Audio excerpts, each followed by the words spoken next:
नमस्कार मु व्योमकेश त्रिपाठी आज दिन जाक जहाँ तो बुलती एबे बुलिया भितर मु वर्तमान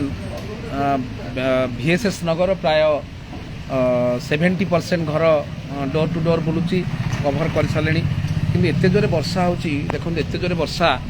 वर्षार बुलिया संभव हो पारनी बहुत जोरे वर्षा घड़घड़ी बर्तमान देखो आप बहुत जोरे वर्षा होची वर्षा रे बुलिबा माने टू डिफिकल्ट बर्तमान देखिए तेणु VSS नगर बहुत भाई भौणी मैंने समस्ते मते कही जे आपण VSS नगर आसिले आमको जनइबे आमे आपण संगे साथ देबू किंतु ए वर्षा रे एक्चुअली बुलिबा बहुत कष्ट हो जाउची वर्षा बहुत जोर होची जदि बहुत जोर होची जदि आपण देखिए वर्षा रे बुलिबा संभव होनी आउ मो उपरे कहीं मन दुख करेनि मु बर्तमान जड़े आमर जड़े भौणी एठी टेलर दुकान करछंती आपण देखिए टेलर दुकान पाखरे मु आश्रय नहीं आश्रय से गोटे मत गोटे बड़ दया करी मो उपरे गोटे फूलटे नहीं मु बसी सेठी जदि ठाकुर को डाकुची जदि वर्षा कमिब मुझी तेणु आपण मैंने जहाँ करेंगे ये जो पोस्ट गुड़िक आपण मैंने आज सकाळु प्राय बर्तमान सुधा मो पाखु गुड़ाए फोन आसला जे आपणकर फोन पे नंबर दिंतु मुझे कहूँ मोर फोन पे ना काली हम जदि ये फोन पे करी बहुत जोरे चरचरी घड़घड़ी मारुति बर्तमान भारी अवस्था खराब मोर यदि कहे तेणु आपण मैंने समस्ते टिके सहयोग करूँ माने कले बले कौशल एथर जमी भाव में विधानसभा पुरुष निर्यातना कथा उठू एवं आमे जेमिति भी हेले गोटे सारा भारत को गोटे मेसेज दबा जे जो निर्वाचन ने केवल पैसार आवश्यकता नहीं निर्वाचन लड़ाई केवल मनोबलर आवश्यकता रही प्रत्येक माने मध्यवित्त परिवार हो लोयर मध्यवित्त परिवार हो साधारण परिवार हो बस्ती बासिंदा माने हुंतु एवं जेकोसी जड़े साधारण परिवार आसथिबा लोक माने मध्य किभली भाव में निर्वाचन लड़ी पारे सेटा होची मोर ये प्रयास एवं सबुठार इम्पोर्टाट जिनस होची जे जो माने भाबुचंती जे आमे निर्वाचन लड़िया हेले कोटी कोटी टंकार आवश्यकता रही पैसा नहले निर्वाचन लड़ी पारे यहाँ आम भूल बोली प्रमाणित करने को चाहूचे जदि जदि देखिए तेणु मु आपण को समस्त को गोटे जिनस अनुरोध करुँची पोस्ट गुड़िक मोर सेयार करूँ एवं मते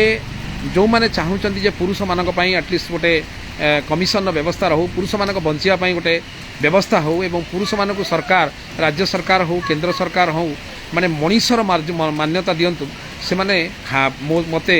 आपणकर मेंटाली फिजिकाली एवं फाइनान्शियली कौन प्रकार मध्य मते सहयोग करंतु आपण मानकर गोटे 100 टंका मध्य देले एटा बहुत बड़ काम दब मो पई तेणु आपण मानक मु पुनर्बार पुणी अनुरोध करुच्ची आपण माने पोस्ट गुड़ी को बहुत मात्रा रे शेयर करंतु एवं माने आपणकर माने को एरिया को मु प्रति एरिया को पहुँचा चेष्टा करुच्ची आज प्राय सकाळु ए पर्यंत जदि कहिबे 1000 ऊर्ध्व परिवार को मु बर्तमान भीतर माने जाई पहुँची सारलिणी कोठी माने लोक अच्छा कौट लोक ना कहार गेट रे टंगैया पड़ी मत तेणु आपण मानक मु अनुरोध करुच्ची जे आपण मैंने यहाँ बहुत मात्रा शेयर करते जो मैंने उत्तर निर्वाचन मंडल लोक मैंने बंधु बांधव जो मैंने अच्छा से एनकरेज करूँ जे से आमको मतदान करेंगे और भारत वर्ष में पुणी एक माने नुआ इतिहास सृष्टि करेंगे बिना पैसा निर्वाचन लड़ी हुए रही नमस्कार बहुत जोर वर्षा हो चरचड़ी घड़घड़ी भी बहुत जोर मारुची बाहर बसी जहाँ मत दया करी जड़े भौणी मत चिन्ह पारे एवं देखु भौणी आमर से मत चिन्ह पारे से कहले सार आपण केवल माने पुरुष मानक पई मामला करुँच ना महिला मानक करुँच मुझे कही रखे बहुत समस्त कही रखे जो गोटे जो घरे गोटे पुरुषटे निर्यातना पाए से परिवार ता माटा बेसी आफेक्टेड हुए ता भौणीटा बेसी आफेक्टेड हुए तार माईटा बेसी आफेक्टेड हुए तार घरे जो महिला माने अच्छी समस्ते बेसी आफेक्टेड हूँ जो भली भाव में गोटे मुद्रार दुई पार्श्व से भली भाव में जड़े पुरुष और महिला सम्मिश्रण नहले संसार चली पार ना जदि आप कहे तेणु भौणी मो कथा बुझीगले और कहली मोर आज्ञा मु जो ऑनरेबल हाईकोर्ट पाखे मोर जो 1500-1600 केस अच्छी तादर 200 ऊर्ध्व केस हो केवल महिला मानकर जोठी महिला मानकर फंडामेंटल राइटा भायोलेसन हुए मुझे फील करे जे नाई प्रकृत जड़े महिला निर्यातित तापाई मु केस करे এবং অনেক জায়গায় মধ্যে মহিলাମାନଙ୍କର অনেক কেস କରି ମୁଁ ଜିତିଛି ଏବଂ ସେମାନଙ୍କୁ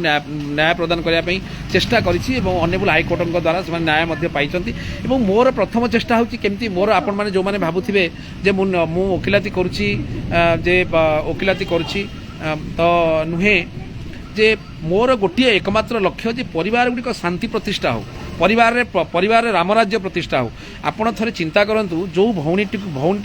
ମିଥ୍ୟା ମକଦ୍ଦମା ଗୋଟେ କରୁଛି କେସ୍ରେ କରୁଛି କିମ୍ବା ଯାଇକି ତା ଶାଶୁ ଘରୁ ରାଗିକି ବାପ ଘରେ ଆସିକି ରହୁଛି 5 ବର୍ଷ 6 ବର୍ଷ 10 ବର୍ଷ ପରେ ଥରେ କେବେ ସେ ଭଉଣୀର ଅବସ୍ଥାକୁ ପଚାରନ୍ତୁ ତାର ବାପ ଘରେ ତାର ଅବସ୍ଥା କ'ଣ 5 ବର୍ଷ 6 ବର୍ଷ 7 ବର୍ଷ ପରେ ବାପ ଘର ଲୋକମାନେ ସ୍ୱାମୀକୁ ଛାଡ଼ିକି ଆସିଥିଲେ ତେଣୁ ମୋର ଗୋଟିଏ ଜିନିଷ କହିବାର ଅଛି ଆଇନର ଯଦି ସମାନତା ଆସିବ ଏବଂ ମହିଳାମାନେ ଯେଉଁଦିନ ବୁଝିଯିବେ ଯେ ନାଇଁ ନାଇଁ ପ୍ରକୃତରେ ଆମେ ବାପ